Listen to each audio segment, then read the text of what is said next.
So we've talked about everything in but so many words. We've talked about your projects, we've talked about freshman year, sophomore, junior, senior, the injury, the high points, the low points. We've said it all. So with all of that experience that you now have, where do you go? Where do you take it? What's the dream? It's not professional basketball, clearly, despite what people may think. So, what's next for Jordan Nixon in the long term, rather? So the dream, the dream. I'm a dreamer. That's part of what being a problem is, but that's just me. Like goals, aspirations. I'm all for that because I feel like once you stop dreaming, you stop living. Like what you there for? You just waking up every day. You know, not that you don't have any direction, but the dream is where the magic is. Big on magic, but the dream for me is to tell stories. And I talked about loving to speak publicly and addressing crowds and like affecting millions of people. Like, yes, I'm a large scale thinker. I'm a big picture kind of person. I don't do small. Small is good. You have to start small. You got to start somewhere. But it needs to grow. It needs to be big. It's like, I don't know why I just thought of this visual. It's like a tree. You got a small tree, an apple tree. You got a small apple tree, a couple apples, whatever, for, small amount of people, small group of people that need it, blah, blah, blah. But if I could grow that tree bigger, bigger, bigger, I'm not saying it has to be the biggest, the baddest, the best. It doesn't have to be any of that. It just has to be healthy, it has to be stable, it has to produce good things, and it has to affect the masses or be there for people who need it. As many people as possible, as I think. But for me, telling stories, I talked about before, like the power of influence. I talked about guidance, and I also talked about how it builds networks of people. It connects, stories connect people. You tell your story, I hear it, I'm like, dang, that we are the same. Another person hears my story, they're like, oh, I guess all three of us are the same. And it builds like that. So if I can tell a story, if I could go and do a TED Talk, also a dream, if I could do a TED Talk and I was on YouTube, fine. But the people in that audience, if I speak in a way that is memorable for them, which is always the goal, speak in a way that's memorable for them, now they're telling their friends. Now let's say it's 50 people in the room. Now 50 people each tell 3-4 of their friends, or they share the video on their social medias. Now it's just growing. It's getting bigger and bigger by the moment. It's like passive growth. Because at one instance, I speak for 30 minutes, less than that, 15, 20 minutes. Now, millions of people are hearing it and maybe gleaning something from it, recommending it to a friend, who recommends it to their family, who shows it to the class. Like, that kind of thing is so powerful, and I love that. And if you know how to harness the power of media and stories, you have the power of influence over people, but I'm not going to manipulate people. Like, it has such a negative connotation sometimes, but influence people to want better for themselves, to want more, to go get more, to do more, to be more, or to be exactly who the hell they are and start to recognize how great they are. But to impact people in such a positive way is the goal for me, and to impact millions of people. There are 9 million people in New York City, right? 9 million is a number that I have in my head a lot. But as far as what the dream is, like actually how it looks, it's a media company.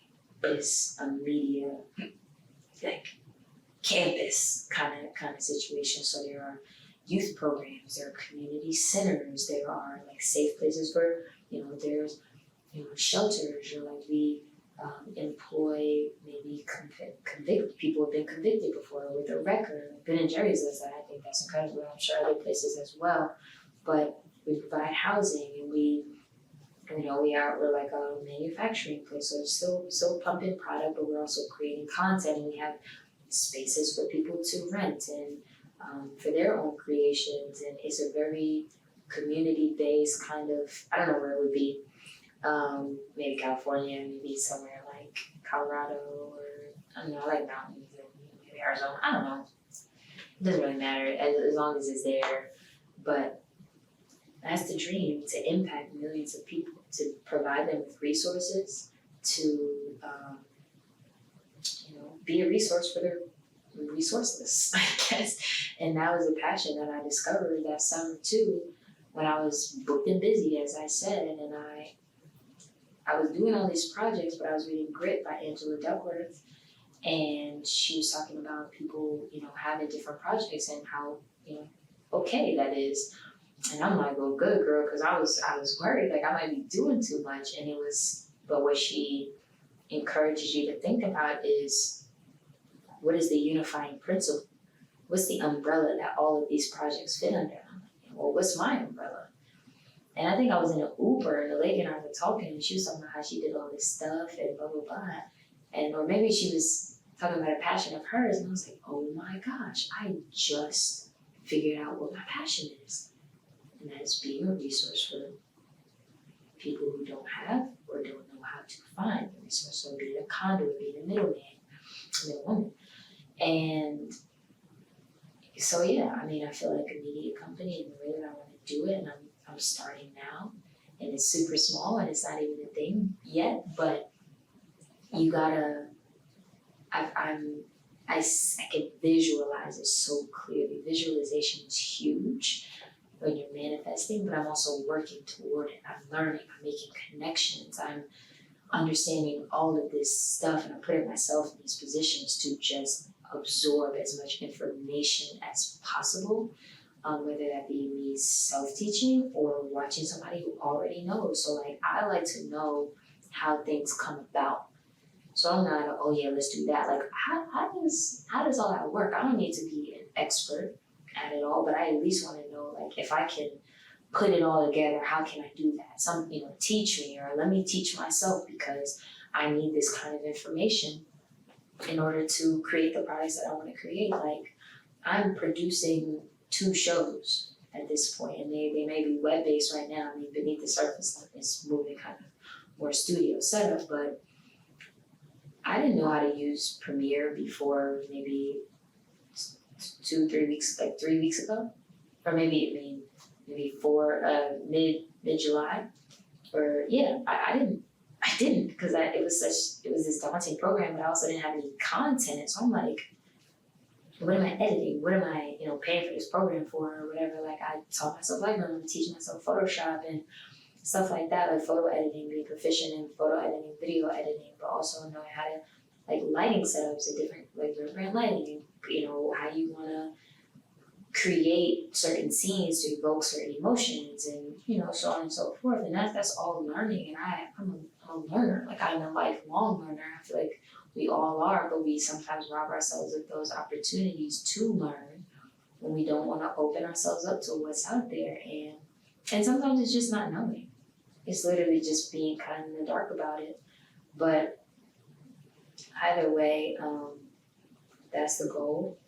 And I feel like every day I'm working towards that. You only get 24, and less than that, like 24 collective hours. I wake up at 5:15 typically. I could be 3 a.m. club, I could be 4 a.m. club, but 5 works. If I go to bed around I start to sleep 7 hours. So I wake up at, let's say it's 5. Now I have 19 hours. But I don't go to bed as well, so I have like 17 hours to get it together, to do whatever I need to do to make, yesterday's price, not today's price. Like, every day doing something, taking steps forward, and it may not show up as like tangible results. It may not be more money. It may look like you wasted your entire day. You've been sitting there trying to learn a certain thing or put together a certain video, but it all means something. It's all experience, and 10,000 hours. Like, it's a process, but it's using that time and locking in and being focused, not being a robot, not having fun, not enjoying not enjoying your life. But that's fun for me, so I'm gonna do it. Like, I'm gonna do it as much as I can. I'm trying to run it up. I'm trying to maximize my time so that I can impact people. But in the meantime, I'm helping myself. Like is a double, it's a privilege in like in multiple different ways to be able to say like I get to spend my days doing something that I love. That's incredible. So now I'm putting my all into it. Now my heart, my everything, my body, my soul, and I said it before, my mind, body, spirit is aligned because I'm doing the things that I truly believe in, and I'm working, falling in love with this process, even on some days when I'm like frustrated because maybe it didn't work out my way, or maybe it didn't turn out exactly how I wanted it to look, or whatever the case. But you roll with the punches and you just go with it. But I'm truly loving this mind that I'm in, and I think I truly believe, and if it's bet on you, bet on me. I'm betting on me. Stepping away from basketball, deciding to forego my eligibility was me betting on me. And there's a line in the Cole song from Off Season. He's like, if I'm betting on me, I'm doubling down. That's what I'm doing. I'm not gonna cheat myself in this. And I never cheated basketball, and I never wanted to cheat basketball. And he gave me so much. He gave me everything. I wouldn't be sitting here if it wasn't for basketball. So I'm indebted to it. I'm indebted to the people who made that happen for me, because there are a lot of talented people, a lot of people never get the opportunities that I've gotten. And without God, without my mom, without Walt, I'm not gonna make it like a tribute thing, but I hope those people know how much they truly mean to me and mean to just my life and my development. And I know that as I continue climbing this ladder to where I want to go, like I don't forget any of you. Like I'm gonna buy my mom a house. I'm gonna, all the things that I said I was gonna do, like I'm gonna do, so long as God wakes me up and permits me to every day. And it may not look, it may not look how I want it to look, but I do know that I'm working and that I'm holding on to my faith and what I'm manifesting. And I think those two go hand in hand, whether depending on the verbiage you use. But that's the dream. That's the dream that I believe is come about. It's gonna take some time, but I'm trying to see where I can get as quickly as possible. Not in a rush, but I'm working like there's no tomorrow, because it's not guaranteed. That's for damn sure. And there's one more thing I want to say about that. My friend Darius Lee, he was a basketball player at Houston Baptist. He and I grew up playing basketball together. Darius and I always cool. And we weren't, I'm not going to tell you we were friends, we talked every day or anything like that. But I saw him, it was, it was nice. It was something about Darius, very like comforting in a way. He was shot in Juneteenth, I think, or the day before. I don't remember. Shot in the neck. But we were the same age. He was supposed to graduate December 20th of this year. He wrote a book. He didn't do anything besides play basketball and just chill and hang out. And he's dead. And I think Darius's death happened at a point in my life where I was like, am I making the right decision? What the hell? Like, am I bugging out right now? I'm walking away from an opportunity with NIL, basketball, all of that stuff that I've known, that I've wished for and wanted, and all this stuff. Now I'm walking away and pivoting into a new era of me. It was like, what am I doing? And I felt like he and I, being college basketball players and like having success in that, it's like a make it out. Like we made it. And we made it out. And now he's dead. So it's like one of the old movies, like The Sandlot, at the end. They say where people are, like what happened to them.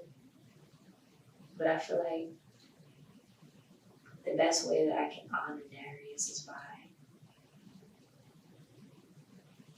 pushing it further and going, doing more and doing things to honor him and just like to carry his legacy because it's never forgotten. And it could have been me, it could have been anybody but me. And I just feel like everything for DV23, like I never use those kinds of that phrase for just anybody because I feel like you have to have a certain connection to that person. Not to people say it like it's punchy and cute, and I genuinely mean that. Like I think about it. I think about him. His birthday was August 8th, like the same day as my uncle who passed away. Like his memory will live on in everything that I do. With New York Tough, especially because we are both from Harlem. We are the same age. We are, we were very similar. And I just feel like he will live on and all of the people that he touched because so many people loved Darius and appreciated him for who he was and how he made them feel. And I'm the same way. So I just want to say, like, I'm trying to live my life every day like it would be my last, not because, it very well could be, and it could be for any of us, but it's like that's the least I could do to perpetuate his life, his presence, even if he's physically not here with us. But yeah, that got emotional, and I talk about these things now, and I don't cry, not because not about any of this. So, all the stuff that I talked about is very personal to me. I don't cry a lot anymore, but I'm cameras, the lights, the stuff. I'm also in a studio, an empty studio. But I'm trying to say what I need to say, but it does. You can't forget any of these things. I'll never forget these last 4 years because they made me. It made me who I am today. I'll never forget, I'll never forget Darius. I'll never forget Iowa State. I'll never forget all of these things, all those moments to feel like you'll never, you felt something so intensely. They're always with you. But so long as you understand them and look at them in a way that's it's not positive, it's useful, and you try to find the silver lining to it, I feel like anything, and some things are harder than others, John. I don't know how you find a silver lining for the death of a loved one, or you can, but it's not an easy thing to do. But you gotta live, man. You gotta live, and I guess that was that silver lining, but either way, I don't think it's worth it, but God has a plan. We don't really have any control, but yeah, I just wanted to say to Darius that you are forever in our hearts, and I will do everything that I can to make sure that you are never, ever forgotten. So yeah, that's that on that.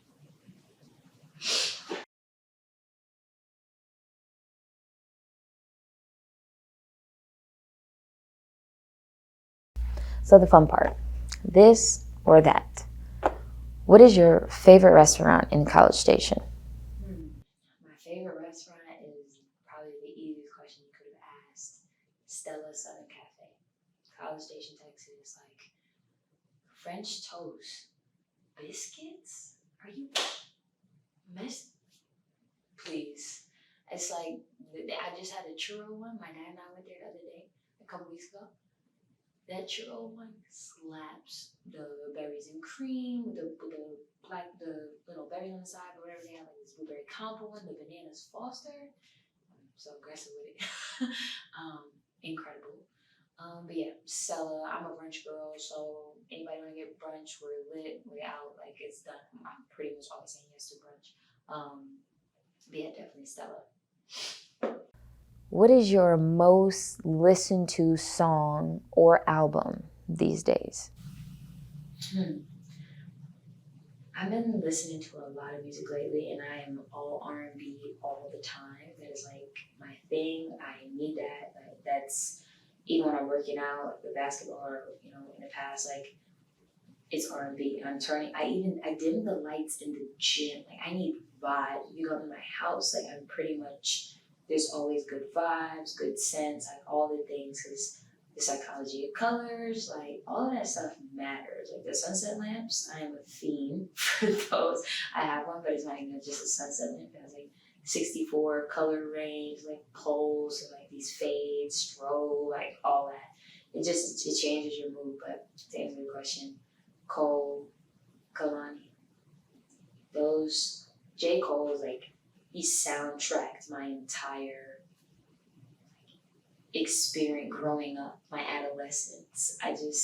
Once I found J. Cole, his message for me has always been like the underdog story, and just being this person that built himself into these incredible things.